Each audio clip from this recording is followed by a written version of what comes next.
बोलिए भद्रवत्सल भगवान की जय। हरे कृष्णा हरे कृष्णा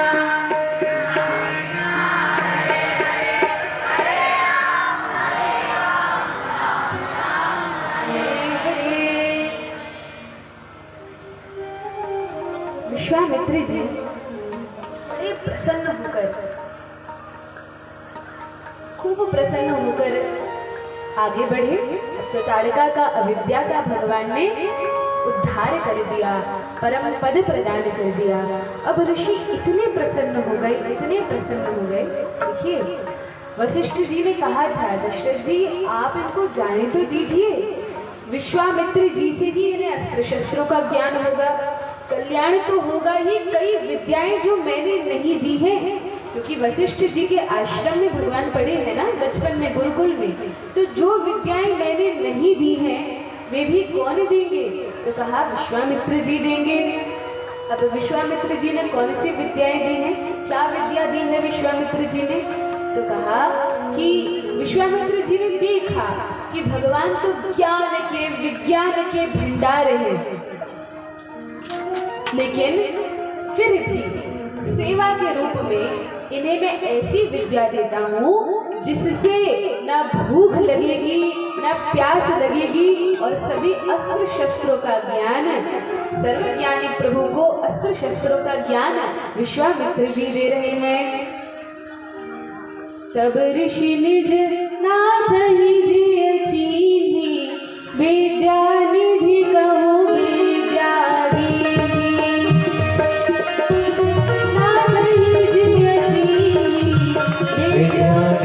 कहो विद्या दीदी। सब ऋषि निज नाथ ही जिय चीन्ही, विद्या निधि कहो विद्या दीदी। सब ऋषि निज नाथ ही जिय चीन्ही, विद्या निधि कहो विद्या दीदी। कैसी विद्या दी? तो कहा ऐसी जिससे भूख प्यास नहीं लगेगी। जाते लाभ न क्षुधा पिपासा, अतुलित बल तनु तेज प्रकाशा। जाते लाभ न क्षुधा पिपासा, अतुलित बल तनु तेज प्रकाशा। ऐसी विद्या दी कि भूख प्यास कुछ नहीं लगेगा। खूब अस्त्र शस्त्र चलाओ, कथा सुनो, सत्संग करो, भूख ना लगेगी। ये कितना बड़ा वरदान है। आधा समय तो हमारा भोजन बनाने में, खाने में, पचाने में ही निकल जाता है। कितनी सुंदर विद्या दे दी कि भूख प्यास ही नहीं लगेगी, अब तो मुक्त हो गए। देखिए जब संतों के आश्रय में बालकों को डालते हैं तब ही बालकों का कल्याण होता है। बिना सत्संग के कल्याण संभव नहीं है।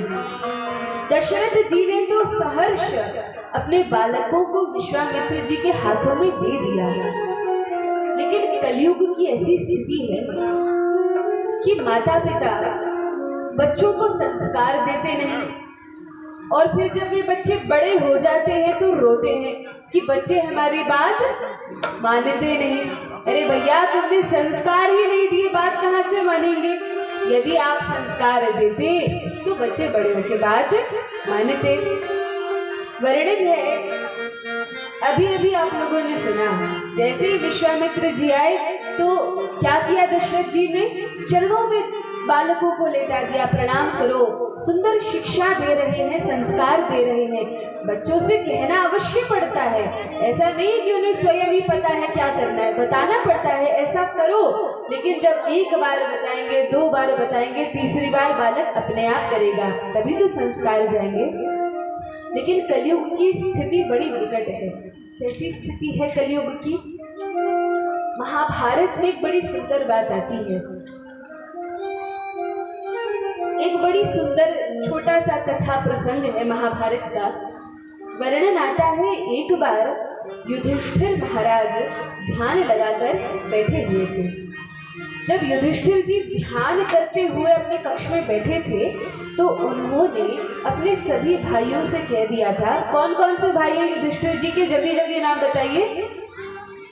भीमसेन और अर्जुन और यहाँ वालों को तो पता है, यहाँ से कोई बताइए। और नकुल सहदेव, पता सबको है, बोलते नहीं। तो युधिष्ठिर जी के भाई हैं भीमसेन, अर्जुन, नकुल और सहदेव, ये 4 और भाई हैं। तो युधिष्ठिर महाराज ने कहा कि भाइयों, मेरी इच्छा है कि आज मैं अच्छे से बैठकर ध्यान लगाऊं। ये राजकाज के काम में फुर्सत ही नहीं मिलती भगवान के भजन की, तो आज अच्छे से बैठकर भगवान का भजन करूंगा, यही इच्छा है। अच्छा, लेकिन महाराज इतने सारे लोग आपसे मिलने आते हैं, उनका क्या करेंगे? तो कहा द्वार पर खड़ा कर दिया।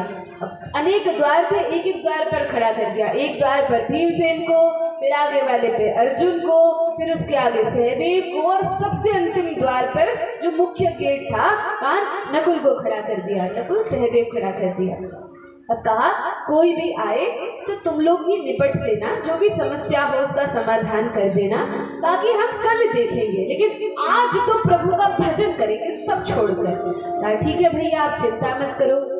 अब ये चारों भाई अलग अलग द्वार पर जाकर खड़े हो गए। जब खड़े हुए तो सबसे पहले एक व्यक्ति आया, उसने अपनी समस्या बताई। तो नकुल सहदेव जो खड़े थे उन्हीं ने सारी बात को खत्म कर दिया, कहा महाराज आज ध्यान करेंगे। दूसरा व्यक्ति आया, उसको भी ऐसे ही कहा। तीसरा आया, उसको भी यही कहा। चौथा आया, यही कहा। लेकिन फिर एक व्यक्ति आया, भाई विकट वेश का था, विकराल रूप धारण किया था, बड़ा हड़बड़ाकर व्याकुल होकर आता है। और सहदेव जो सबसे आगे के द्वार पर खड़े थे, आकर उनसे कहा मुझे महाराज से मिलना है, महाराज से मिलना है और तुरंत ही मिलना है। सहदेव ने कहा अरे भाई, हमें तो बताओ क्या बात है, तुम्हारी जो भी समस्या होगी उसका समाधान हम करेंगे, चिंता मत करो। कहा नहीं नहीं, मुझे तो महाराज से ही मिलना है। सहदेव ने कहा अरे पहले हमसे निपटो, फिर महाराज के पास जाना। अच्छा, कैसे निपटे?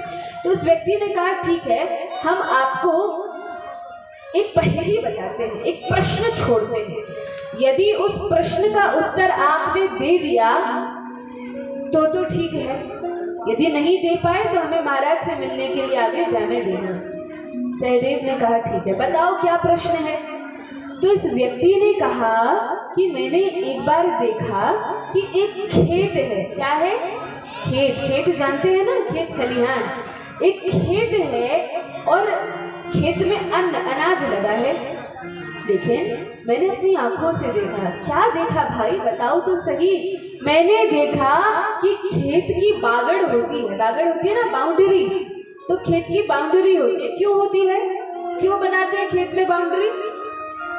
ताकि दूसरे पशु पक्षी घुस न जाए, पता चले है हमारा खेत है, तो खेत की बाउंड्री बनाई जाती है। लेकिन मैंने देखा कि खेत की बाउंड्री, खेत की बागड़ खेत को खा गई। अरे ऐसा भी भला हो सकता है क्या? खेत की बागड़ खेत को खा सकती है? नहीं खा सकती, लेकिन मैंने तो अपनी आंखों से देखा है, आंखों देखा है। अच्छा ठीक है भैया, हमें तो नहीं पता, जाकर महाराज से ही पूछो। आगे बढ़ा तो आगे कौन खड़े थे? नकुल खड़े थे। नकुल से जाकर कहा मुझे महाराज से मिलना है, आवश्यक काम है। कहा नहीं, हमें बताओ। अच्छा तो सुनो, क्या कहा उसने? उसने कहा कि एक बड़ी टंकी है, पानी की टंकी है, और एक टंकी से 9 छोटी छोटी टंकियां पूरी भर जाती हैं। पानी बचता भी नहीं है, फैलता भी नहीं है। एक बड़ी टंकी से 9 छोटी टंकियां पूरी भर जाती हैं, पानी फैलता नहीं है। लेकिन जब उन 9 बाल्टियों का जल बिना नीचे गिराए सावधानी से उस टंकी में वापस भरा जाता है, पुनः भरा जाता है, तो वो टंकी आधी भी नहीं भरती। क्या ऐसा हो सकता है? ऐसा तो नहीं हो सकता, लेकिन ऐसा हुआ है। अच्छा,